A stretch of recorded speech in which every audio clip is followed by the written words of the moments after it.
প্রিয় ভাইয়েরা, এই দুনিয়ার জীবন যখন শেষ হবে, এই দুনিয়ার জীবন শেষ হওয়ার পরে আমাদেরকে আল্লাহর সামনে একদিন দাঁড়াতেই হবে, ঠিক কিনা? কথা বুঝলে বলেন, আমাদেরকে আল্লাহর সামনে দাঁড়াতে হবে কিনা? ও ভাই, আমি বললেও হবে, না বললেও হবে। আমি অনেক সময় বলি, নাস্তিকরা কোরআন নিয়ে কথা বলে, নাস্তিকরা কোরআনের বিপক্ষে নানান ডায়লগ দেয়। আমি বলি, ভাই নাস্তিকদেরকে বাদ দাও, এদেরকে ধরার কোনো আইটেমের মধ্যে ওরা পড়ে না। বলে, কেন ধরার আইটেমের মধ্যে পড়ে না? কেন ধরার আইটেমের মধ্যে পড়ে না? এই জন্য, কোনো নাস্তিকের বাপের বেটার যদি হিম্মত থাকে, আমি বলি পুরা কোরআনের সাথে তোমার চ্যালেঞ্জ লাগবে না, তুমি একটা আয়াতের সাথে চ্যালেঞ্জ করে জিতে আসো, তারপরে বাকি কথা তোমার সাথে। বলে, কি আয়াত? আল্লাহ কোরআনে বলছেন, কুল্লু নাফসিন যায়িকাতুল মাউত, এই দুনিয়াতে আত্মা আছে যার, মরণ আছে তার। বেটা, তোর কোরআন অস্বীকার করা লাগবে না, কোরআনের একটা আয়াত অস্বীকার করে 200 বছর বাইচে দেখা। তুই এক আয়াত অস্বীকার করতে পারিস না, তোর সাথে আমার আলাপ কিসের? ঠিক কিনা? অতএব কোরআনের জায়গায় ঠিক আছে। কোরআনুল কারীমের ব্যাপারে আল্লাহ বলছেন, আল্লাহ রাব্বুল আলামিন ঘোষণা দিয়েছেন ওই কোরআনের ভিতরে, লা ইয়াতিহিল বাতিলু মিন বাইনি ইয়াদাইহি ওয়ালা মিন খালফি। আল্লাহ বলছেন, আমি চ্যালেঞ্জ দিলাম, ওই কোরআনের সামনে পিছনে কোনো দিক দিয়ে কোনো বাতিল ঢুকতে পারবে না। কোরআন আল্লাহর পক্ষ থেকে সংরক্ষিত। কিন্তু যেই কোরআন ওয়ালা বলে আমি দাবি করতেছি, আমার ভিতরেই বাতিল ঢুকেছে, আমার ভিতরেই শয়তানি ঢুকেছে, আমার ভিতরেই দুষ্টামি ঢুকেছে, আমার ভিতরেই হিংসা ঢুকেছে। আসন্ন শবে বরাত, আমরা যেটাকে বলতেছি লাইলাতুন নিসফু মিনাশ শাবান, এই শাবানের রাত থেকে আমাদেরকে আল্লাহর কাছ থেকে পরিষ্কার সিদ্ধান্তে পঙ্কিল হতে হবে। শিরিক করব না, হিংসা বিদ্বেষ অন্তরে আর রাখবো না। রাজি আছেন? রাজি আছেন? আল্লাহ রাব্বুল আলামিন বলছেন, যদি আমরা রাজি না হই, আল্লাহ রাব্বুল আলামিনের কাছে একদিন দাঁড়ানো লাগবে। আল্লাহ রাব্বুল আলামিন বলছেন, নবী জানান, ওয়ালাউ তারা ইযু কিফু আলান নার। দুনিয়ার বুকে অনেক বাহাদুর দেখেছেন, অনেক দাপটওয়ালা মানুষ দেখেছেন, দুনিয়ার বুকে বিরাট বিরাট ক্ষমতাধর, আল্লাহর পথে কথা বলা হয়েছে, ইসলামের পথে ডাকা হয়েছে, একটুকু পাত্তা দেয় নাই। উল্টারও ইসলাম বিদ্বেষ অন্তরে লালন করত, উপরে উপরে মুসলমান পরিচয় দিত, ফজরের নামাজের পরে জায়নামাজ খুঁজত, রাত্রেবেলা 70 রাকাত তাহাজ্জুদ পড়ত, কিন্তু আলেম ওলামাকে মিথ্যা মামলা দিয়ে ফাঁসি দিতে তাদের হাত কাঁপে নাই। ছিল কিনা? আমার আল্লাহ বলছেন, ভালো করে বোঝো, ওয়ালাউ তারা ইযু কিফু আলান নার। একদল লোককে যখন আপনি দেখবেন জাহান্নামের সামনে তারা হাজির হয়ে গেছে, সাথে সাথে তারা বলতে শুরু করবে, ফাকালু ইয়া লাইতানা। সবাই মিলে বলবে, আমাদের আজকে বড় আফসোস। জিজ্ঞাসা করবে, তোমাদের আফসোস কি? তোমাদের যা কর্মফল সেই অনুযায়ী তো তোমাদের আজকে ফলাফল পেয়ে গেছো। সাথে সাথে তারা বলতে শুরু করবে, নুরাদ্দু ওয়ালা নুকাযযিবা বিআয়াতি রাব্বিনা। আমাদেরকে একটা সুযোগ দেওয়া হোক, আমরা আবার একটু দুনিয়ায় ফেরত যেতে চাই। ফেরেশতারা জিজ্ঞাসা করবে, ব্যাককল, দুনিয়ার থেকেই তো এখানে আসছিস, আবার কেন দুনিয়ায় যেতে চাস? সাথে সাথে তারা বলতে শুরু করবে, ওয়ালা নুকাযযিবা বিআয়াতি রাব্বিনা ওয়া নাকুনা মিনাল মুমিনিন। দুনিয়ায় আমাদের একটা মিস্টেক ছিল, আল্লাহর আয়াতের ব্যাপারে শতবার বলা হয়েছিল, আল্লাহর আয়াত মেনে নাও, মেনে নাও। ওই দিন আমরা আল্লাহর আয়াত মানি নাই। আজকে আমাদের কাছে জাহান্নাম, আজকে আমাদের সামনে আল্লাহর আযাব, আজকে আমাদের হাসরের ময়দান, আজকে আমাদের পুনরুত্থান, আজকে আমাদের আমলনামা আমাদের সামনে হাজির। আফসোস, আমাদেরকে একবার যদি দুনিয়ায় ফেরত পাঠাও, আমরা একবার দুনিয়ায় ফেরত যেতে চাই। জিজ্ঞাসা করি, বুঝে থাকলে উত্তর দেন। ওই দিন যাওয়ার পরে আফসোস করে যদি দুনিয়ায় ফেরত আসতে চাওয়া হয়, হাসরের ময়দান থেকে কি দুনিয়ায় ফেরত আসা যাবে? যারা বললেন না যাবে, আল্লাহ রাব্বুল আমিন বলছেন, তোমরা কেন দুনিয়ায় ফেরত যেতে চাও? সাথে সাথে তারা বলবে, রব্বানা বসারনা ওয়া সামি'না ফারজি'না না'মাল সালিহা ইন্না মুকিনুন। এই রব, আমরা আযাব দেখে ফেলছি, শাস্তি আমাদের চোখের সামনে, সবগুলা তুমি যা বলেছিলে সব সত্য প্রমাণ হয়ে গেছে। রব্বুল আমিন, আমাদেরকে একবার দুনিয়ায় ফেরত পাঠাও, আমরা আল্লাহর আয়াতের অস্বীকারী হব না, আমরা পাক্কা ইমানদার হব, না'মাল সালিহা। সাথে সাথে ওয়াদা করতেছি, দুনিয়ায় যাওয়ার পরে হেব্বি ভালো কাজ করব। কি করবে? অনেক ভালো কাজ করবে। আল্লাহর আয়াত অস্বীকার করবে না আর ঈমানদার হবে। তার মানে বোঝা যায় কিয়ামতের দিনে একদল লোক আল্লাহর আযাব দেখার পরে এই তিনটা কারণে আল্লাহর কাছে তারা আফসোস করবে। এর দ্বারা প্রমাণিত হয় দুনিয়ার থেকে ওই বান্দারা হাসরের ময়দানে যদি যাওয়ার বিশ্বাস রাখে তাহলে আল্লাহর আয়াত যেইটা আছে সে মেনে নিবে, দুনিয়ার বুকে সে নেক কর্ম করবে আর দুনিয়ার বুকে ঈমানটা সে বিশুদ্ধ করে তবেই আল্লাহর কাছে যাওয়ার প্রস্তুতি নিবে। ঠিক কি না? নচেত ওই দিন যাওয়ার পরে আমাদেরকে আফসোস করা লাগবে। এখন একটা পয়েন্ট এখানে বলে আমি আমার মূল কথায় যাব, সেটা হচ্ছে ওরা বলবে আল্লাহর কাছে ওয়ালা নুকাযযিবা বিআয়াতি রাব্বিনা, আল্লাহ আমরা তোমার কোন আয়াত আর অস্বীকারী হব না। আমি এখানে আপনাদের কাছে জিজ্ঞাসা করতে চাই, বুঝে কথা উত্তর দিবেন। আমাদের এখানে একজনও এমন কেউ কি আমরা আছি যে আমরা আল্লাহর আয়াত অস্বীকার করি? আরেকটুখানি আপনাদের কাছে সরব উত্তর চাই, জোরে না কিন্তু ঠোঁটটা নড়ায় জানাতে হবে, আমরা কি আল্লাহর আয়াত অস্বীকারী? বলছি আমরা আল্লাহর আয়াত অস্বীকারী না, কিন্তু আমরা যদি একটুখানি আমাদের প্র্যাকটিক্যাল লাইফ দেখি তাহলে আমরা দেখব আমরা প্রত্যেকেই কম বেশি আল্লাহর আয়াতের নানান দিক দিয়া অস্বীকারী। আছে কি না? নামাজ পছন্দ করে, রোজা পছন্দ করে, হজ পছন্দ করে, কিন্তু যাকাত দেয় না। যাকাত দেয়, ওসর দেয় না। বলে ভাই আল্লাহ রাব্বুল আলামিন বিধান করেছেন কারো যদি 680 কেজি ফসল উৎপাদন হয় আর ওই ফসলটা যদি তার সেচ দিয়ে সার দিয়ে নিজের টাকা খরচ করে হয় তাহলে প্রতি 20 মনে 1 মন আল্লাহর জন্য দিতে হবে। আর ওইটা যদি সেচ না লাগে, সার না লাগে, ওই যে নারিকেলের গাছ লাগাইছেন না লাগাইছেন কিচ্ছু দেওয়া লাগে না, তাহলে 10-এ 1 আল্লাহর ভাগ। ওই লোক বলে রাখ, যে দুনিয়া আসছে যত কষ্ট করে আবাদ করি, কত ধরনের রিস্ক নিয়ে আমি যাকাত দেই কিন্তু ওসর দিতে পারবো না। বলেন তো ওসরের বিধান জানেই না এরকম মুসলমান আছে কিনা? আপনি বরিশালে অসংখ্য খুঁজে পাবেন।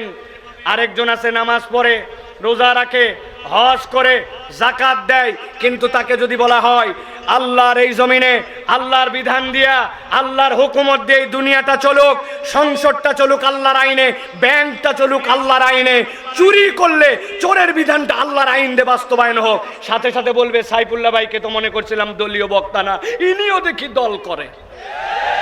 আছে কিনা? তার মানে ওই লোকের মন ওই পর্যন্ত আল্লাহর আয়াত মানে যতটুক পর্যন্ত তার দিল টানে। আল্লাহ এই জন্য বলছেন হাসরের দিনে যাওয়ার পরে বড় গলায় বলে আসছিলে আল্লাহ তোমার আয়াতে বিশ্বাস করি কিন্তু তোমার ঈমান পূর্ণ হয় নাই। ওই ঈমান পূর্ণ না হওয়ার জন্য বলবে ওয়ালা নুকাযযিবা বিআয়াতি রাব্বিনা, আল্লাহ দুনিয়ায় ফেরত পাঠাও, এবার যাওয়ার পরে আর উল্টাপাল্টা করব না। কিন্তু ওই দিন আর দুনিয়ায় আসার সুযোগ থাকবে? আবার এক শ্রেণীর লোক আছে নামাজ পছন্দ আছে, রোজা পছন্দ আছে, হজ পছন্দ আছে, কিন্তু যেই না জিহাদের কথা বলা হবে সাথে সাথে বলবে জিহাদ মানে জঙ্গিবাদ, জিহাদ মানে বাড়াবাড়ি। আরে রাখো, ওইটা 1450 বছর আগে ছিল জিহাদ, এখন আর জিহাদ টিহাদ লাগে না। কি বলে? ভালো করে বুঝবেন, এইগুলোর নাম ঈমান। এই ঈমান যদি আমার পূর্ণ না হয় তাহলে আল্লাহর বিধানে আপনার ঈমান আনা হয় নাই। ঠিক কিনা? এই জন্য প্রিয় ভাইরা আজকে আমি নিয়ত করেছি আপনাদের কাছে অত্যন্ত গুরুত্বপূর্ণ একটা বিষয়ে আমি শায়েখ আহমদুল্লাহ হাফিজাহুল্লাহ আসার আগ পর্যন্ত আপনাদের কাছে কথা বলতে চাই, যদি আপনারা শুনতে চান। রাজি আছেন? আপনারা আছেন ইনশাআল্লাহ? তবে আপনারা এখন যারা আছেন আপনাদের একটা অপশন আছে, মুরব্বী যারা আছেন আপনারা আপাতত চা পান খাওয়ার জন্য আপনারা ব্রেক নিতে পারেন। 40-এর উপরে যারা আপনারা চলে যেতে পারেন, যখন শায়েক আসবে তখন আসতে পারেন। কেননা আমার কোনো শ্রোতা বুড়া শ্রোতা না, আমার শ্রোতা হচ্ছে ইয়াং যারা, এরা হচ্ছে আমার শ্রোতা। মুরব্বীরা আমার শ্রোতা না। আপনারা যদি থাকেন ভালো, না থাকলে কোনো সমস্যা নাই, কারণ আপনারা জীবনে এত ওয়াজ শুনছেন, এত ওয়াজ আমরা করতেই পারি না এখনো। ঠিক কিনা? বরিশাল অঞ্চলে যত ওয়াজ আমাদের চাচারা শুনেছে সুবহান, এমন বড় বড় আউলিয়ায়ে কেরামকে তারা দেখেছে। আপনারা ফুরফুরার আব্দুল হাই সিদ্দিকী রহমতুল্লাহ আলাইকে অনেকে দেখেছেন, কাইমুজ্জামান রহমতুল্লাহ আলাইকে দেখেছেন, অনেকে আবুল আনসার আব্দুল কাহার সিদ্দিকী রহমতুল্লাহ আলাইকে দেখেছেন, চরমনায়ের মরহুম ফজলুল করিম রহমতুল্লাহ আলাইকে আপনারা দেখেছেন, শর্ষিনার আমাদের খালুজান ইন্তেকার করলেন মুহিবুল্লাহ সাহেব রহমতুল্লাহ আলাই, তাকে আপনারা দেখছেন না ভাই? তাহলে কত বড় বড় আপনারা লোকজনকে দেখছেন আলহামদুলিল্লাহ। কিন্তু আমাদের ইয়াংরা এখন ওয়াজ শুনতে চায় কিন্তু দিলের মধ্যে ওয়াজ নিতে চায় না, ঠিক না? এই জন্য আমি আজকে ইয়াংদের জন্য কিছু কথা বলতে চাই। রাজি আছেন তো আপনারা? কারা কারা আছেন দেখে হাত দুটা তোলেন, শক্ত করে হাত তোলেন। থামেন থামেন থামেন থামেন, আপনারা থামেন, হাত সোজা করেন, সময় কিন্তু সংক্ষেপ। আচ্ছা হাত নামান, লাস্ট একবার হাত তোলাবো, তবে সবাই হাত তুলবেন না মেহেরবানি করে। যাদের হাতের মধ্যে মোবাইলের সমস্যা নাই, গিরিজ যাদের ঠিক আছে, এই জায়গার ব্রেক ওয়েল আছে না অনেকে, এইগুলো যদি ডিস্টার্ব না থাকে, মোবাইল ঠিক, গিরিজ ঠিক, ব্রেক ওয়েল ঠিক, হাত ঠিক, ইনারা খালি হাত তুলবেন। আর যাদের প্রবলেম হয়ে গেছে তাদের হাত তোলা দরকার নাই, কারণ অনেক লোক আছে যতই হাত সোজা করতে বলেন উনি এরকম করে, ওরা হাত ওঠে না, এরকম করে, আছে না? যাদের সমস্যা নাই তারা সমস্যারে একসাথে দুটা হাত উঁচু করেন। শক্ত করছেন? সোজা করে টান দেন। এবার পেছন দিকে একটু টানা দেন। হ্যাঁ দেখেন, এবার ডানে বামে তাকায় কারা হাত উঠাতে পারে না, চেহারাগুলা দেখে নেন। সোজা হয়েছে হাত, এবার একটু বামে দেন, ডানে দেন, এবার একটু ডানে ডানে, মাশাআল্লাহ। এবার সামনে দেন, একটু সামনে দেন, হাত সোজা করেন, এবার শক্ত করেন, শক্ত। সোজা করছেন সবাই? সোজা হয়েছে? এবার গলাটাতে পরিষ্কার দেন, ভালো করে দেন, দিছেন? এবার হাত সোজা করেন, বুক বরাবর নেন, এই বরাবর নিছেন, নামাই নেন, হাত নামাই নেন, বুক বরাবর নেন। হালকা একটু ইকোটা কমাও, হালকা, বেশি বাড়ি খাচ্ছে। হাত শক্ত করছেন সবাই এ পর্যন্ত? এবার আমরা একটু আকাশ বাতাস মুখরিত করে একটা তাকবীর দিতে চাই, পারবেন ইনশাআল্লাহ? এই মাঠের ইতিহাসে এবং আপনার জীবনে এইরকম শব্দ করে তাকবীর দেন নাই, এরকম একটা তাকবীর দিতে পারবেন ইনশাআল্লাহ? যারা পারবেন তারা বলেন আল্লাহুম্মা আমিন। যারা পারবেন না, যতই বলা হোক পারবেন না, তারা বলেন আল্লাহুম্মা আমিন। আহারে, সব দিকেই লোক আছে, বোঝে নাই মনে হয়, তাই না? রেডি হয়েছেন সবাই? আমি যখন বলবো লিল্লাহে তাকবীর, তখন হাত দুটো উপর দিকে ছুঁড়ে দিয়ে বলবেন আল্লাহু আকবার। পারবেন ইনশাআল্লাহ? পারবেন ইনশাআল্লাহ? দেখে একটা তাকবীর দেন, লিল্লাহে তাকবীর, লিল্লাহে তাকবীর, আল কোরআনের আলো, আল হাদিসের আলো, তোমার নেতা আমার নেতা, তোমার নেতা আমার নেতা, আলেম ওলামা যেখানে, আল্লাহর আইন যেখানে, লিল্লাহে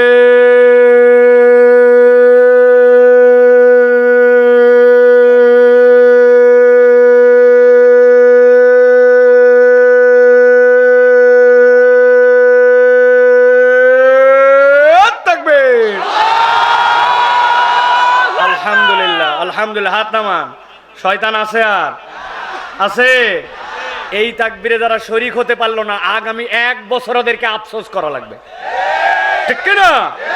আগামীর বাংলাদেশ ইনশাআল্লাহ আলেম ওলামার বাংলাদেশ, আগামীর বাংলাদেশ ইনশাআল্লাহ কোরআনের বাংলাদেশ, আগামীর বাংলাদেশ তরুণ যুবকদের বাংলাদেশ, আগামীর বাংলাদেশ বৈষম্যহীন বাংলাদেশ, আগামীর বাংলাদেশ ভারতীয় আধিপত্যবাদকে থাপ্পড় মারার বাংলাদেশ।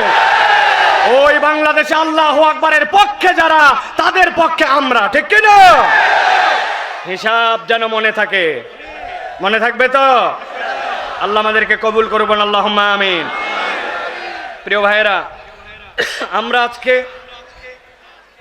আজকে আমরা সংক্ষিপ্ত সময়ে কোরআনুল কারীম থেকে আমরা একটা প্রসঙ্গে আপনাদের কাছে কথা শুনতে চাই, এবং আপনাদের কাছ থেকে সেই কথা উত্তরের আলোকে আমরা কিছু কথা বলতে চাই।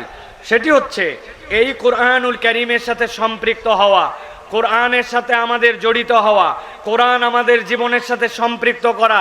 একসাথে এক ঠোঁটে সবাই বলেন, কোরআনের সাথে সম্পৃক্ত হওয়ার আমাদের জীবনে প্রয়োজন আছে না নাই? আছে, আমরা সকলেই জানি। কিন্তু যদি জিজ্ঞাসা করা হয় ভাই কোরআনের সাথে সম্পৃক্ত হওয়ার আসলে প্রয়োজন কি, কোরআন হাদিসের দলিল অনুযায়ী আপনার প্রয়োজনটা কি বলেন, তখন আমরা প্রপারলি এটার উত্তর দিতে পারি না। অনেক মুরব্বীরা বললেও আমাদের ইয়াংরা এটা হৃদয় থেকে ধারণ করে না। এই জন্য আমি আপনাদের কাছে আজকে সংক্ষিপ্ত সময়ে নির্ধারিত একটা প্রসঙ্গে কথা বলতে চাই। একটা মানুষের এই জীবনে কোরআনের সাথে সম্পৃক্ত হওয়ার সর্বনিম্ন কারণ হচ্ছে পাঁচটা। কয়টা? একসাথে বলতে হবে, সর্বনিম্ন কোরআনের সাথে সম্পৃক্ত হওয়ার কারণ কয়টা? সব ভাই বলে নাই, এই জন্য সব হাতগুলা নিচে নামান, 5টা আঙ্গুল নিচে নামাবেন, আমি জিজ্ঞাসা করব কয়টা, একসাথে সমস্যারে উত্তর দিবেন 5টা। কোরআনের সাথে সম্পৃক্ত হওয়ার সর্বনিম্ন কারণ কয়টা? আরেকবার শেষ সুযোগ দিলাম, হাত নামান। কোরআনের সাথে সম্পৃক্ত হওয়ার সর্বনিম্ন কারণ কয়টা? মাশাআল্লাহ। এখন আমরা ধারাবাহিকভাবে একটা একটা করে দলিলের আলোকে শুনবো এবং ওই অনুযায়ী আমাদের জীবনে ওইটাকে আমল করার নিয়ত করব। বলেন আল্লাহুম্মা আমিন। প্রিয় ভাইয়েরা, আল্লাহ রাব্বুল আলামিন কোরআনুল কারীমের মধ্যে বলছেন, মানব যাকে আমি আল্লাহ দুনিয়ার বুকে সৃষ্টি করলাম, ওই মানুষটা আল্লাহ রাব্বুল আলামিনের এমন এক সৃষ্টি, অন্য সৃষ্টির সাথে যার তুলনা নাই। বলবেন হুজুর এটা জানা কথা, কিন্তু এই জানা কথার ভিন্ন একটা ডাইমেনশন আছে। এই পৃথিবীতে আল্লাহর যাবতীয় সৃষ্টি 3 ভাগে বিভক্ত। একটা আল্লাহ রাব্বুল আলামিনের ক্ষণস্থায়ী সৃষ্টি, আরেকটা আল্লাহ রাব্বুল আলামিনের দীর্ঘস্থায়ী সৃষ্টি, আরেকটা আল্লাহ রাব্বুল আলামিনের চিরস্থায়ী সৃষ্টি। ক্ষণস্থায়ী সৃষ্টি মানে কি? আপনার সামনে মুরগিটা ডিম ফেটে বের হলো, আপনার গরুর বাছুর হলো, আপনার লাগানো পেঁপে গাছটা বড় হলো, আপনার লাগানো ধানটা বড় হলো, আপনার ছেড়ে দেওয়া পুকুরের পোনাগুলা বড় হয়ে বড় মাছ হলো, আবার খাইয়ে ফেললেন, গাছ কেটে ফেললেন, মুরগি জবাই দিয়ে দিলেন, শেষও হয়ে গেল। তাহলে আল্লাহর সৃষ্টি কিন্তু এইটা হচ্ছে ক্ষণস্থায়ী, আছে আবার আপনার চোখের সামনে হারায় যায়, ঠিক কি না? আরেকটা সৃষ্টি হচ্ছে দীর্ঘস্থায়ী সৃষ্টি। ওই যে আসমান কবে সৃষ্টি হয়েছে জানি না, সূর্য জানি না, চন্দ্র জানি না, আলো বাতাস জানি না, সমুদ্র জানি না, কিন্তু এইগুলা না জানলেও এইগুলা আল্লাহ রাব্বুল আলামিন যখন সিংহায় ফুৎকার দেওয়াবেন তখন এইগুলা সবগুলা বিনষ্ট হয়ে যাবে, এইগুলা সব ধ্বংস হয়ে যাবে, ঠিক কি না? এটা গেল তাহলে সৃষ্টি, কিন্তু এইটা দীর্ঘস্থায়ী। আর একটা সৃষ্টি হচ্ছে চিরস্থায়ী সৃষ্টি। সেটা কি? আল্লাহ রাব্বুল আলামিন রূহের জগতে জিজ্ঞাসা করেছিলেন, আলাস্তু বিরাব্বিকুম, আমি কি তোমাদের রব নই? আমরা বলেছিলাম হ্যাঁ আল্লাহ আপনি আমাদের রব। ওই রূহ যেটা শুরু হয়েছিল সেখান থেকে এরপরে রব্বুল আলামিন ওটাকে দেহর সাথে সম্পৃক্ত করেছিলেন, আবার দেহ ছেড়ে সে বেরিয়ে গিয়েছে, ইল্লিন অথবা সিজ্জিনে গেছে। এরপরে আবার যখন বাসি বাদাল মাউত, ওই কিয়ামতের পরের পুনরুত্থান, ওই সময় আবার দেহর সাথে ওই আল্লাহ রাব্বুল আলামিন রূহের সম্পর্ক করবেন। এরপরে আল্লাহ বলবেন এটা চিরস্থায়ী জান্নাত অথবা চিরস্থায়ী জাহান্নামের মধ্যে যাও। ওইটা কবে যে বিনষ্ট হবে আল্লাহ রাব্বুল আলামিন ছাড়া কেউ বলতে পারে না। তাহলে আপনার আমার রূহ আল্লাহ রাব্বুল আলামিনের নির্দেশে তামিল করবে, তবে আমরা জানি না ওর শেষ কবে। সেই হিসাবে আপনার আমার এই রূহটা হচ্ছে আল্লাহর অন্যতম একটা চিরস্থায়ী সৃষ্টি। মনে থাকবে তো? আল্লাহ রাব্বুল আলামিন বলছেন, এই যে আল্লাহ রাব্বুল আলামিন মানুষকে আল্লাহ অনন্য করলেন, সব সৃষ্টির থেকে আলাদা করলেন আল্লাহ রাব্বুল আলামিন। আল্লাহ বলছেন এই মানুষ যদি তার পথের দিশা খুঁজে পেতে চায় তাহলে কোরআনুল কারীম ছাড়া তার কোনো বিকল্প নাই। অতএব দুনিয়ার মানুষ যদি তার পথের দিশা এবং তার সঠিক পথ যদি একবার পেতে চায়, আল্লাহ বলছেন কোরআন ছাড়া যেখানেই যাবে সেখানেই তুমি ধোঁকা খাবে। একমাত্র কোরআন তোমাকে পথের দিশা দিতে পারে, এটা আমার কথা নয়, আল্লাহর কথা। আল্লাহ রাব্বুল আলামিন বলছেন আলিফ লাম রা কিতাবুন আনজালনাহু ইলাইকা লিতুখরিজান নাসা মিনাজ যুলুমাতি ইলান নূর।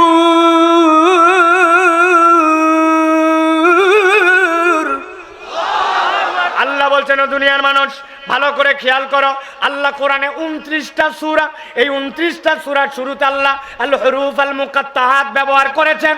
আল্লাহ রাব্বুল আমিন যেইগুলাকে আয়াতে মুতাশাবিহাতের মধ্যে অন্তর্ভুক্ত করেছেন, কিন্তু আশ্চর্য হয়ে যাবেন আপনি, ওই 29টা সূরার মধ্যে 26টা সূরা আল্লাহ কোরআনে যেইটা অবতীর্ণ করে আলিফ লাম র ইয়াসিন হামিম, আল্লাহ এরকম হরফ যেইগুলা দিয়েছেন, ওর 26টা সূরার শুরুতেই আল্লাহ এই অক্ষর ব্যবহারের পরে কোরআনের পরিচয় তুলে ধরেছেন। আলিফ লাম মিম যালিকাল কিতাবু লা রাইবা ফি ইয়াসিন ওয়াল কুরআনিল হাকিম হামিম তানজিলুল কিতাব। আল্লাহ কোরআনের পরিচয় দিলেন, মুফাসসিররা নানান ধরনের ব্যাখ্যা করেছেন, তবে একটা ইন্টারেস্টিং ব্যাখ্যা হচ্ছে আল্লাহ এই আয়াতগুলোর দ্বারা যদি কাউকে জিজ্ঞাসা করেন, বলো তো এইটার অর্থ তুমি জানো নাকি? আমরা তো দূরের কথা, আব্দুল্লাহ ইবনে আব্বাস রাদিয়াল্লাহু তাআলা আনহু থেকে রিওয়ায়াত এসেছে, তিনি বলছেন এইটার সবচেয়ে বড় ব্যাখ্যা হচ্ছে আল্লাহু আ'লামু বিমুরাদিহি, জানি না ওইটার আসল কথাটা আল্লাহ জানেন। আল্লাহ মূলত বুঝাতে চান, বান্দা তোর জ্ঞান কত, তোর বুদ্ধি কত, তোর পাণ্ডিত্য কত, তুই তো এই দুনিয়ার বুকে এখন আরবি জানিস না, আরবির পণ্ডিতের যুগে এই কোরআন দেওয়া হয়েছিল, ওই কোরআন দেওয়ার পরে তারা পর্যন্ত এইটা বলতে পারে নাই। আল্লাহ বলছেন বান্দাকে আমি অক্ষম করে দিলাম, বান্দাকে আমি থামায় দিলাম, বান্দাকে বললাম থেমে যা বান্দা, এবার সামনে পথ চলা শুরু কর।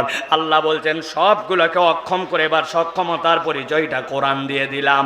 আল্লাহ বলছেন কিতাবুন আনজালনাহু ইলাইকা লিতুখরিজান নাসা মিনাল যুলুমাতি ইলান নূর।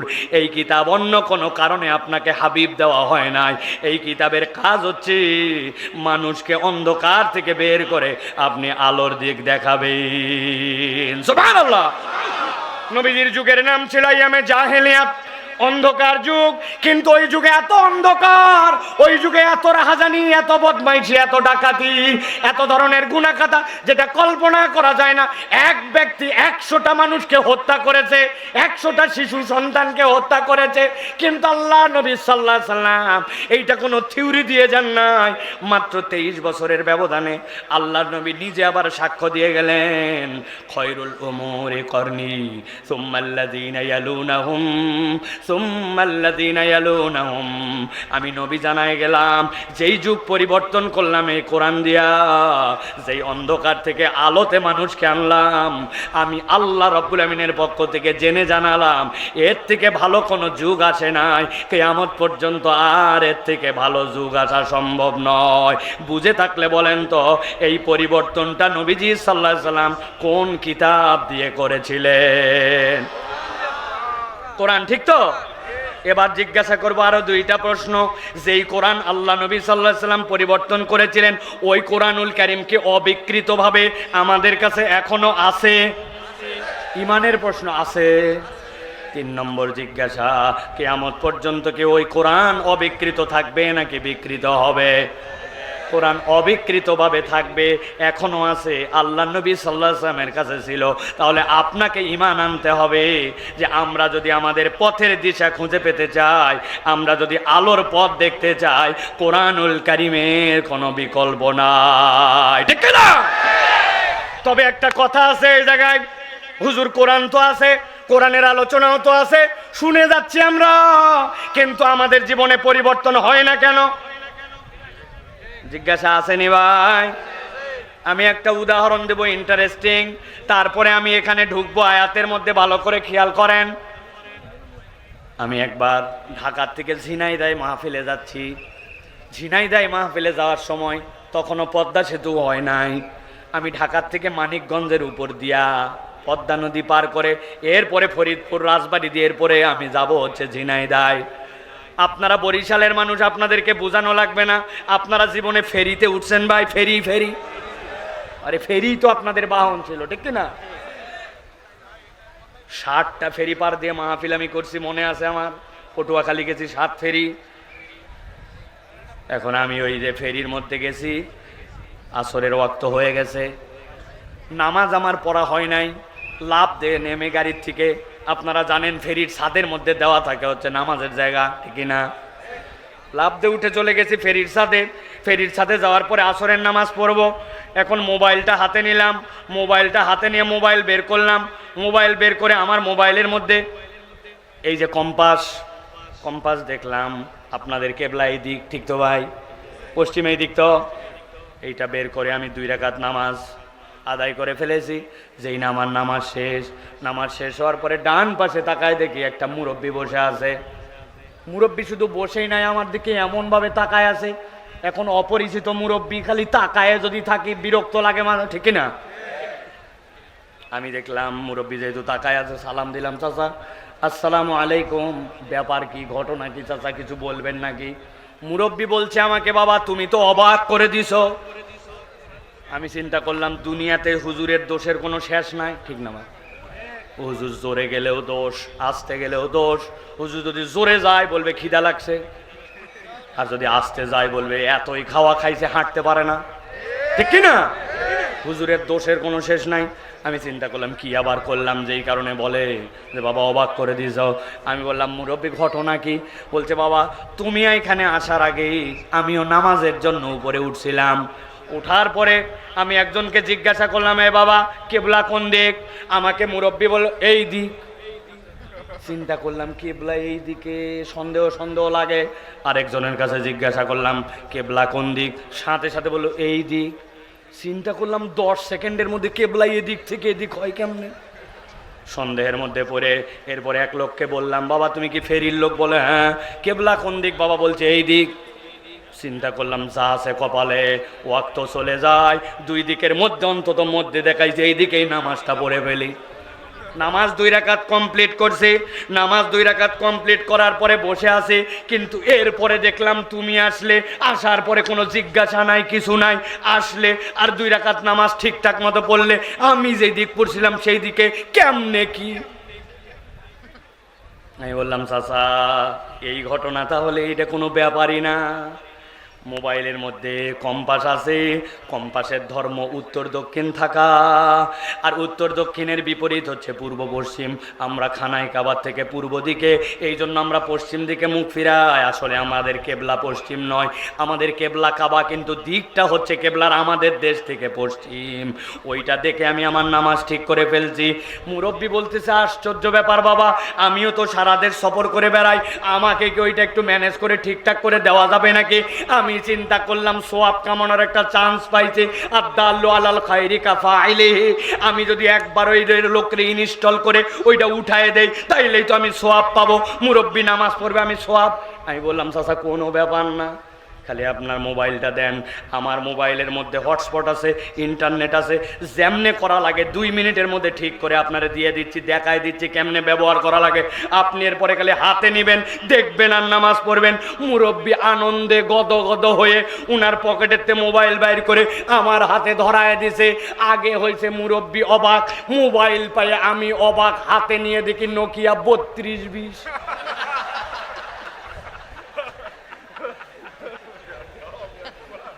এবার একটু বুঝে থাকলে বলেন আপনারা যারা হাসছেন, নোকিয়া 3220 মোবাইল, বাটন। ওই বাটন মোবাইল আমার হাতে দিছে। ওই বাটন মোবাইলে কি ভাই গুগল প্লে স্টোর আছে? কথা বললেন না? আছে। ওর মধ্যে কি কোনো অ্যাপস ইনস্টল করা যাবে? ভালো করে বোঝেন, এমনি এমনি উদাহরণ দেই নাই। আল্লাহ বলছেন এই কোরআন হচ্ছে তোমার জন্য পথের দিশা, কিন্তু কাজ করে না কেন? আল্লাহ বলছেন ইয়াহদি বিহিল্লাহু মান ইত্তাবা রিদওয়ানাহু সুবুলাস সালাম ওয়া ইখরিজুহুম মিনাজ যুলুমাতি ইলান নূর। রাস্তা তোমার সামনে অনেকগুলা থাকবে, কিন্তু তোমাকে স্বপ্রণোদিত হয়ে সিদ্ধান্ত নিতে হবে। কোরআন কেবল শুনবো না, বরং ওই কোরআনটা আমার জীবনে পথের দিশা হিসাবে মেনে নিব। বান্দা যদি মেনে না নেয় তাহলে সে তখন ওই যোগ্যতা অর্জন করতে পারে না যেইটাতে তার ভিতরে ইনস্টল করে ওইটার দ্বারা সে কাজে রূপান্তর করতে পারবে। এখন কোরআনও আছে, মানুষও আছে, কিন্তু কোরআনকে ইনস্টল করার মন মানসিকতার আমাদের অ্যান্ড্রয়েড ফোন মার্কা মুসলমান নাই, ঠিক না? এই জন্য প্রিয় ভাইয়েরা ভালো করে সিদ্ধান্ত নিতে হবে। আজকে যারা এখানে ঠিক ঠিক বলছেন, অজস্র মুরব্বী এখানে আছে, 60 বছর 70 বছর বয়স, এখন পর্যন্ত কোরআন ঠিক মতো পড়তে পারে না, উনিও বলতেছে ঠিক আছে কিনা? কত কিছুতে আপনি পারদর্শী হয়ে গেলেন, দুনিয়া ফাটায় ফেললেন। বরিশালে বসে বসে আমেরিকার নির্বাচন করলেন, এখানে বসে বসে ইউক্রেন রাশিয়ার যুদ্ধের সমাধান প্রায় বাইর করে ফেললেন, ঠিক না ভাই? এমন কোনো কাজ নাই যেটা আপনি করলেন না, কিন্তু এখন পর্যন্ত আপনি কোরআনটা ঠিকঠাক মতো পড়লেন না। আপনি বলেন বয়স হয়ে গেছে, আমিও বলি নবীজির একজন সাহাবী ছিল, তারও বয়স হয়েছিল 120। উনার বাড়িও কিন্তু মদিনায় ছিল না, বাড়ি ছিল ইরানে। 120 বছর বয়সে ঈমান আনার পরে এরপরে ইরানের পারস্য ভাষাভাষী এমনভাবে কোরআন শিখেছিলেন যে তার বুদ্ধিতে আল্লাহর নবী খন্দকের যুদ্ধ করেছিলেন। তাহলে ওই সাহাবী যদি পারে, আমাদের এলাকার মানুষ হিসাবে আপনি 50-60 বছরে দুনিয়া ফাটায় ফেললেন, অথচ আপনি কোরআন আজ পর্যন্ত শিখলেন না, ঠিক না? ভালো করে এই জন্য বোঝেন, আপনাকে বিশ্বাস রাখতে হবে। পথের দিশা যদি আমি পেতে চাই, কোরআনুল কারীমের কোনো বিকল্প নাই। ডানে আপনাকে পথ দেখাবে, বামে আপনাকে পথ দেখাবে, অমুক তমুক আদর্শের দিকে আপনাকে নিয়ে যাবে। ওয়াজে আসতেও ভাল লাগবে, কিন্তু আবার যখন জায়গা মতো রাস্তায় স্লোগান দেওয়ার সময় আসবে, তখন আপনার চরিত্র চেঞ্জ হয়ে যায়। আপনি তখন আবার স্লোগান দেন, অমুক ভাইয়ের চরিত্র ফুলের মতো পবিত্র, নামাজ পড়েনি ফজরেরটা জামাতে, বিগত 40 দিন এক ওয়াক্ত, আছে কিনা? আল্লাহ এই জন্য বলছেন আপনার আমার জন্য কোরআনের সাথে সম্পৃক্ত হওয়ার প্রয়োজন আছে। 1 নম্বরটা সারা জীবন মনে রাখবেন, কোরআন ছাড়া আমাকে সঠিক পথের দিশা কেউ দিতে পারে না, ঠিক কিনা? 2 নম্বরে আল্লাহ রাব্বুল আমিন বলছেন, একটা মানুষ দুনিয়াতে আসলো, আল্লাহ রাব্বুল আমিন তাকে দুনিয়ায় পাঠানোর পরে আবার রবের সামনে তাকে একদিন হাজির করবেন। আল্লাহ বলছেন ওই মানুষের এই যে জীবনকাল, ওই জীবনের উদ্দেশ্য যদি বান্দা জানতে চায়, আল্লাহ বলছেন কোরআনুল কারীম ছাড়া জীবনের প্রপার উদ্দেশ্য আপনাকে কেউ বলে দিতে পারবে না। ভালো করে খেয়াল করেন এই পয়েন্টটা। আল্লাহ রাব্বুল আমিন সূরা মুলকের মধ্যে বলছেন জীবনের উদ্দেশ্য একটা, প্রথমে বুঝো, আল্লাযী খলাকাল মাউতা ওয়াল হায়াতা লিয়াবলুয়াকুম আইয়ুকুম আহসানু আমালা।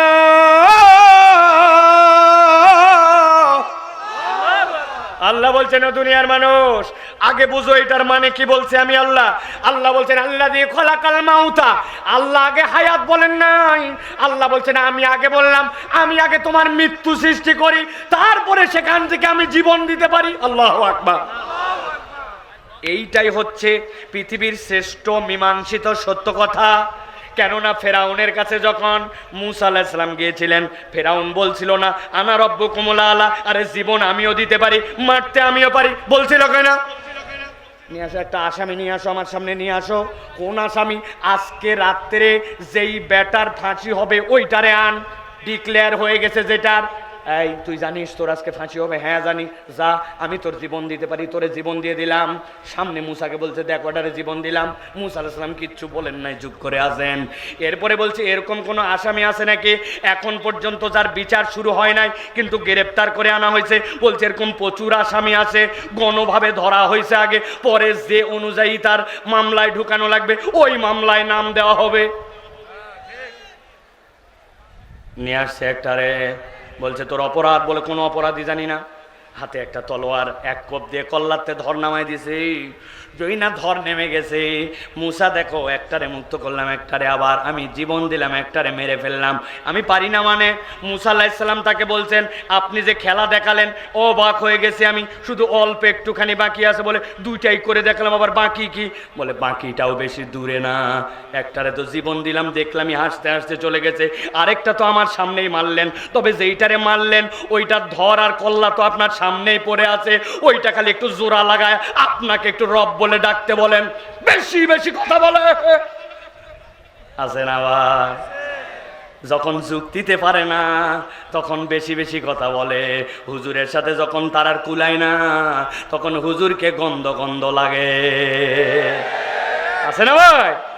এটা ফেরাউনি চরিত্র। আল্লাহ রাব্বুল আলামিন বলছেন, গভীর মনোযোগ, ভালো করে খেয়াল করেন তরুণ যুবকেরা। আল্লাহ বলছেন আল্লাযী খলাকাল মাউতা, তিনি তো তোমার সেই রব যিনি মৃত্যু সৃষ্টি করেছেন, ওয়াল হায়াতা, জীবন দেন। কেন দিলেন? লিয়াবলুয়াকুম আইয়ুকুম আহসানু আমালা। এই আয়াত জানে না এরকম কেউ নাই, কিন্তু এই আয়াতের ভিতরে বোধের জায়গা আছে, এইটা নিয়ে আমরা ভাবি নাই। জীবনের উদ্দেশ্যের মধ্যে কেমনে ঢুকানো হয়েছে খেয়াল করেন। দুনিয়াতে আপনাকে কি বলে? দুনিয়াদাররা আপনাকে বলে আপনাকে পারফেক্ট হতে হবে, আপনাকে সেরা হতে হবে, আপনাকে অনন্য হতে হবে, নিখুঁত হতে হবে, বলে কিনা? ইসলাম বলতেছে ভিন্ন কথা। কেননা ইসলামের বোধের জায়গাটা আপনাকে কোরআন শিখায়। আল্লাহ বলছেন আইয়ুকুম আহসানু আমালা।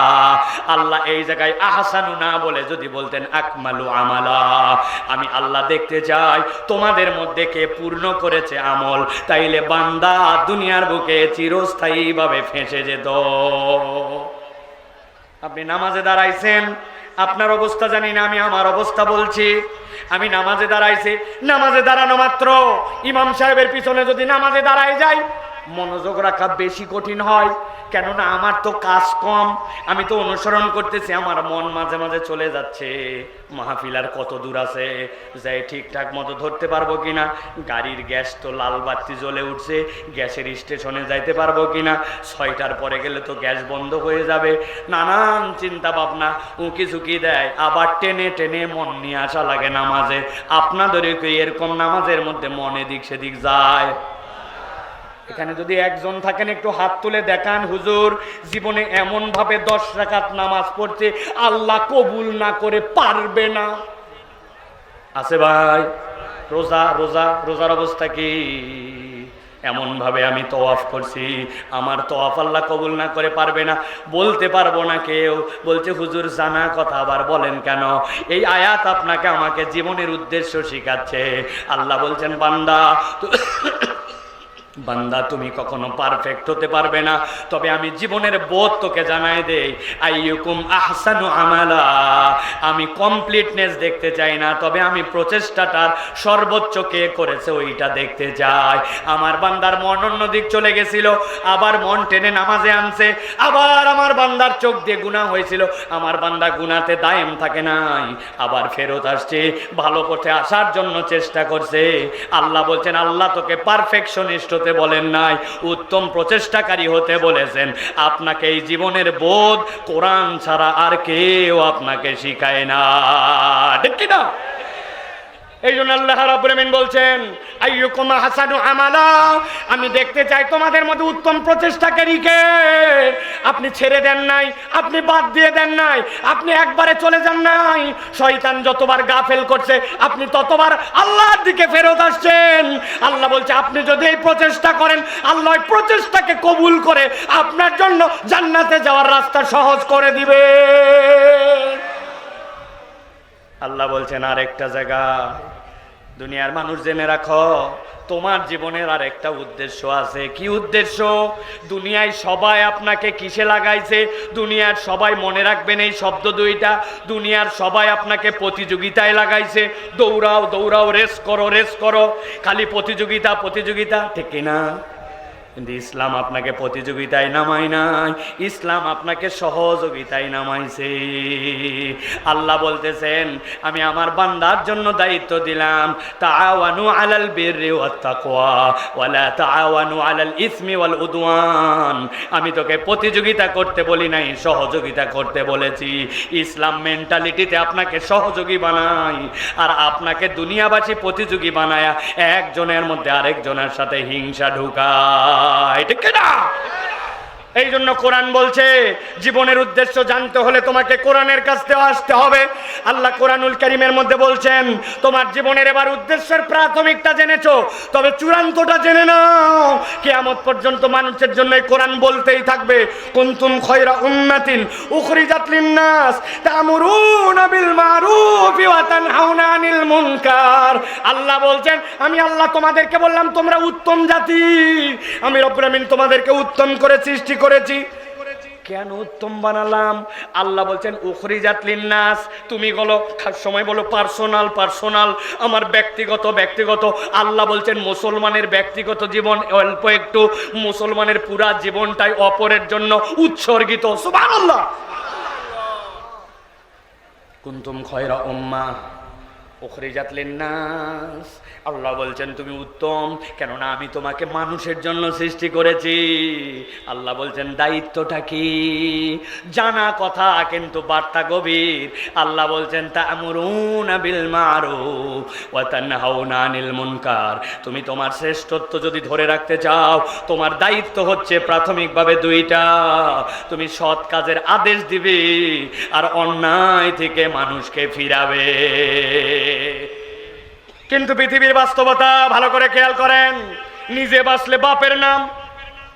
বরিশালে বলে ভাই ইসলামে এইটা চূড়ান্ত একটা মিথ্যা কথা। ইসলামে এই কথার সাথে দূরতম সম্পর্ক নাই। ইসলাম বলতেছে নিজে বাঁচলে বাপের নামই হতে পারে না, কেননা আল্লাহ বলছেন কু আনফুসাকুম ওয়া আহলিকুম নারা। আর তোমার শ্রেষ্ঠত্বটাই দেওয়া হয়েছে অপরকে বাঁচালে, অপরকে আল্লাহর দিকে আনলে, অন্যায় থেকে ফিরালে তবেই তুমি শ্রেষ্ঠ, নচেত তোমার শ্রেষ্ঠত্ব আর মর্যাদা নাই। এখনকার সমাজে আমরা দেখতে পাই সৎ কাজের কিছু আদেশ করলেও অন্যায় থেকে ফিরানোর মেন্টালিটি আমাদের নাই। ওরা গন্ডগোল করতেছে ভাই, ওরা আমার পাড়ারও না, ওরা আমার আত্মীয় স্বজন না ভাই, ওরা ফাটাফাটি করুক ভাই, আমি ঝুট ঝামেলার মধ্যে নাই। উনি ফাটাফাটি করতে দেয় আর মনে করে আমি বিরাট ভালো মুসলমান। আপনি মুসলমানের মও বোঝেন নাই এখনো, ঠিক কিনা? বলবেন হুজুর একটা হাদিস শুনছিলাম, আমিও আপনাদের কাছে বলি দেখেন তো হাদিসটা আপনারা জানেন কিনা। মান রাআ মিনকুম মুনকারান, তোমাদের মধ্যে থেকে কেউ যদি কোনো অন্যায় দেখে, আল্লাহ নবী বলছেন ফালিয়াতাগায়্যারহু, তুমি সেটা পরিবর্তন করবে 1 নম্বর বিয়াদি শক্তি দ্বারা। এরপরে যদি তুমি না পারো তাহলে তোমার জবান দ্বারা।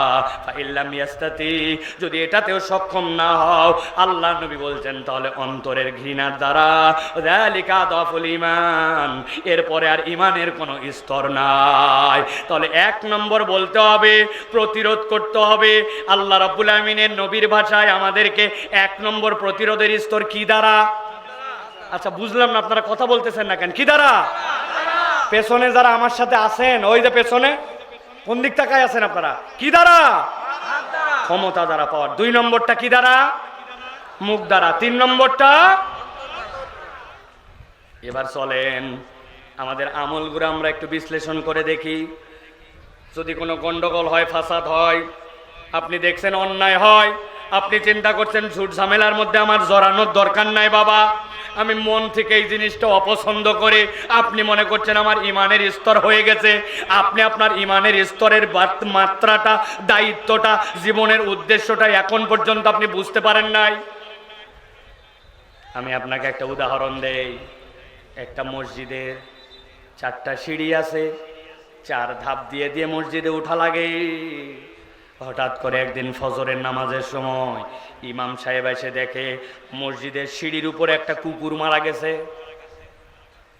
ইমাম সাহেবের মনটা খারাপ হয়ে গেছে, মরবি মর কুত্তা, তুই আর মরার জায়গা পালি না, মসজিদের সিঁড়ির উপরে মরেছিস। মসজিদের সিঁড়ির উপরে কুকুর মরে পড়ে আছে। ইমাম সাহেব স্যান্ডেল দূরে রেখে লাফ দিয়ে সিঁড়ি পার করে মসজিদে গেছে। মুয়াজ্জিন লাফ দিয়ে সিঁড়ি দিয়ে মসজিদে গেছে। কিছু মুসল্লি যারা আসছে সবাই লাফ দিয়ে দিয়া মসজিদে ঢুকছে।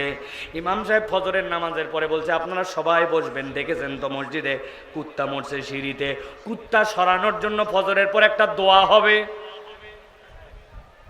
হুজুর ফজরের নামাজের পর দোয়া করছে, আল্লাহ এতগুলা ফজরের নামাজের মুসল্লি নিয়া তোমার শাহী দরবারে হাত তুলেছে, আল্লাহ মসজিদের সামনে একটা কুত্তা মরছে, মেহেরবানি করে আল্লাহ মরা কুত্তাটা তুমি সরাও। বলে তোলে দোয়া শেষ। ওই দিন আবার ভীষণ রোদ, রোদ উঠে কুত্তার পেট ফুলে জোহরের আগদে আগদে কোনা একটু ফুটা হইয়া এমন গন্ধ বাড়াইছে।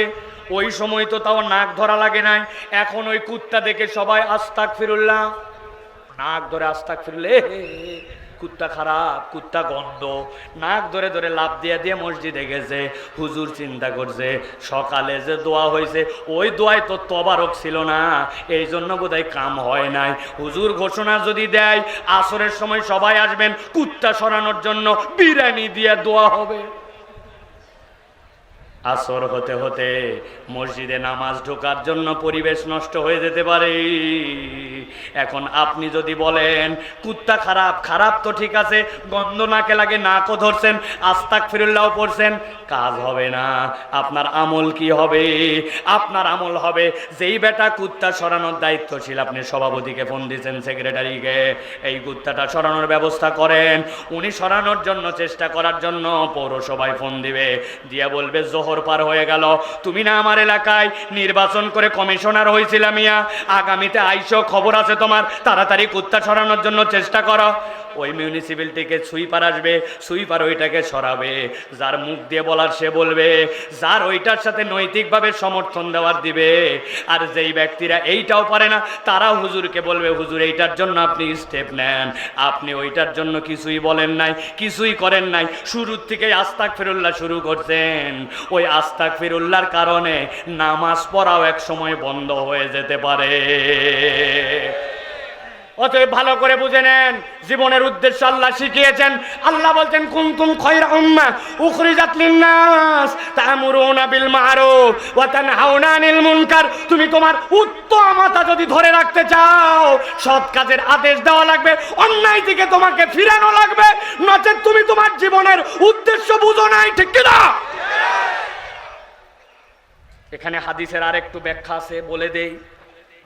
আমি অন্তর দিয়ে ঘৃণা করি কোনো একটা কাজ, আমি সমর্থন করি না, কিন্তু আপনি কি সারা জীবন অন্তর দিয়ে ঘৃণা করবেন না? হাদিসের ব্যাখ্যা মুহাদ্দিস যারা আলেম উলামা আছেন তাদের কাছ থেকে যে বুঝ করে নেবেন। ওই হাদিসের ব্যাখ্যা হচ্ছে ওয়াজালিকা আদাফুল ঈমান। কিন্তু ইমানদার কখন ইমানের সর্বনিম্ন স্তরে থাকতে পারে না। ওই ইমানদার কি করবে? কোনো একটা অন্যায় বেটা প্রতিবাদ করতে পারে না, বলতে পারে না, ঘৃণা করে। কিন্তু ইমানদারের দায়িত্ব, আমি এইটা ঘৃণা করি, সমাজে খুঁজে বার করছি, হ্যাঁ এই লোকও ঘৃণা করে, উনিও ঘৃণা করে, উনি করে, উনি করে, আস্তে আস্তে করে কারা কারা ঘৃণা করে 10 জন লোক খুঁজে বের করছে, করে 10 জনে আবার পাওয়ার শুরু হয়েছে। এবার পেছন দিক থেকে 10 জন যেহেতু আমরা ঘৃণা করি, তাহলে 10 জন মিলে এবার বলতে শুরু করছে, এবার খুঁজতে শুরু করছে কারা কারা বলার পক্ষের লোক আছে, উমুকে বলে তুমুকে বলে, এরকম করে 50 জন বলার লোক এবার হাজির হয়েছে।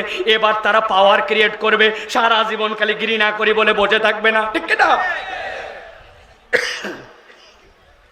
তাহলে প্রিয় ভাইরা, ভালো করে আমাদের বুঝতে হবে কোরআনের সাথে সম্পৃক্ততার একটা কারণ। জীবনের উদ্দেশ্য যদি জানতে চাই, কোরআনুল কারীম ছাড়া আমাদের উপায় নাই। ঠিক না? দুনিয়ার মানুষ আপনাকে নানান কিছু বুঝ দিবে, কিন্তু কোরআন আপনাকে সঠিক বুঝটুকু দিবে যে তোমার ultimate destination of your life, তোমার জীবনের গন্তব্য কোথায়। তো ওই গন্তব্যে যদি তুমি সঠিকভাবে পৌঁছাতে চাও, তাহলে জীবনের উদ্দেশ্য তোমার জানতে হবে। আরে মিয়া, তুমি তোমার জীবনের উদ্দেশ্য বানাইছো কামাই করা, তুমি তোমার জীবনের উদ্দেশ্য বানাইছো খেলাধুলা, বিসিএস, না, এইগুলা জীবনের একটা পার্ট, কিন্তু জীবনের আসল উদ্দেশ্য হচ্ছে আল্লাহর সামনে দাঁড়ানোর মতো নিজেকে তৈরি করা। ঠিক কিনা? অথবা এইটা আপনাকে কোরআন শিখাবে ভাই। কোরআন ছাড়া আপনি আদর্শ কারো কাছে পাবেন না।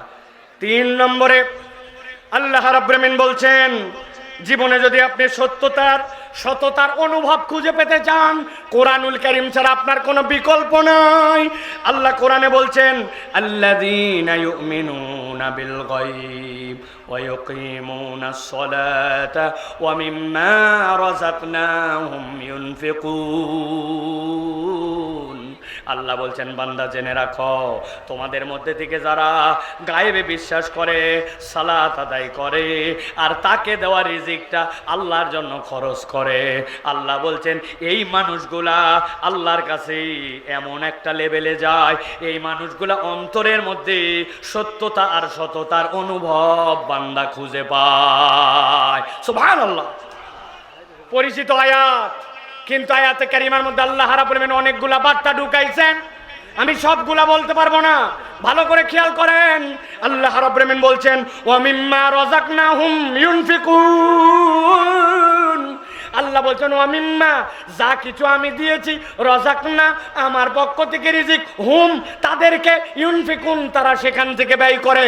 তাহলে আল্লাহ রাব্বুল আমিন নিজে ঘোষণা দিচ্ছেন তিনি আপনার আমার রিজিক দাতা। আল্লাহ বলছেন সেখান থেকে ব্যয় করে, যে সে অন্তরের মধ্যে এইটার মধ্যে সততার অনুভব পায়। কিন্তু আপনি আমি তো বলি আমার কামাই, আমার ক্ষেত, আমার সংসার, আমার উপার্জন। তাহলে আল্লাহ বলেন আমি যে রিজিক দিলাম এই বোধের জায়গাটা আপনাকে কে শিখায়?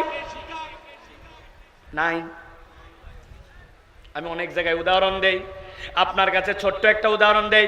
বরিশালের মানুষ বলেন তো ভাই, আমরা যে ধান লাগাই, ক্ষেত লাগাই, আপনাদের এলাকায় কি আপনারা ধান নিয়ে ক্ষেতের মধ্যে এরকম করে ছিটায় দেন আর আপনার এলাকায় ধান হয়ে যায়? কথা বলেন। কি করেন?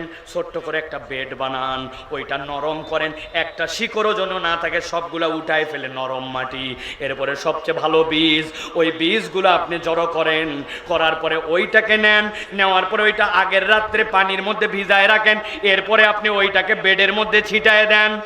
ছিটাই দেওয়ার পরে জিজ্ঞাসা করি, বলেন ওই বীজ যেটা ছিটাইছেন ওইটার যেদিক সেদিক থেকে মাথা, আর যেদিক সেদিক থেকে কি ওইটার মধ্যে ট্যাগ গজায়? প্রিয় ভাইয়েরা, আলহামদুলিল্লাহ আমার কথা শেষ। আমি আপনাদের কাছে যে কথা বলেছি মনে থাকবে কিনা আপনাদের, যে মানুষের মানব জীবনে কুরআনুল কারীমের সাথে আমাদের সম্পৃক্ততার প্রয়োজন কয়টা? মনে আছে আপনাদের? একসাথে হাত তুলে দেখেন কয়টা? মনে থাকবে ইনশাআল্লাহ। এইগুলো আমাদেরকে স্মরণে রাখতে হবে, কেননা কুরআনুল কারীম কেবল শোনার গ্রন্থ নয়, কুরআনুল কারীমের বিধান অনুযায়ী জীবন যাপন করে আমাদেরকে আল্লাহর সামনে একদিন হাজির হতে হবে। যেই দিন হাজির হব, হওয়ার পরে বান্দা তিনটা কারণে ফেরত আসতে যাবে। মনে আছে তো আপনাদের? এক নম্বর বলেছি আল্লাহর আয়াত অস্বীকার করবে, দুই নম্বর বলেছি ওই দিনে বলবে আমরা ইমানদার হব, আর তিন নম্বর বলেছে আল্লাহ আমরা ভালো কাজ করব। তার মানে আল্লাহর কাছে হাজির হওয়ার আগেই এই প্রস্তুতি নিয়ে যাওয়া লাগবে। রাজি আছি তো আমরা ইনশাআল্লাহ? আল্লাহ আমাদেরকে বুঝার তৌফিক দান করুন, আল্লাহুম্মা আমিন।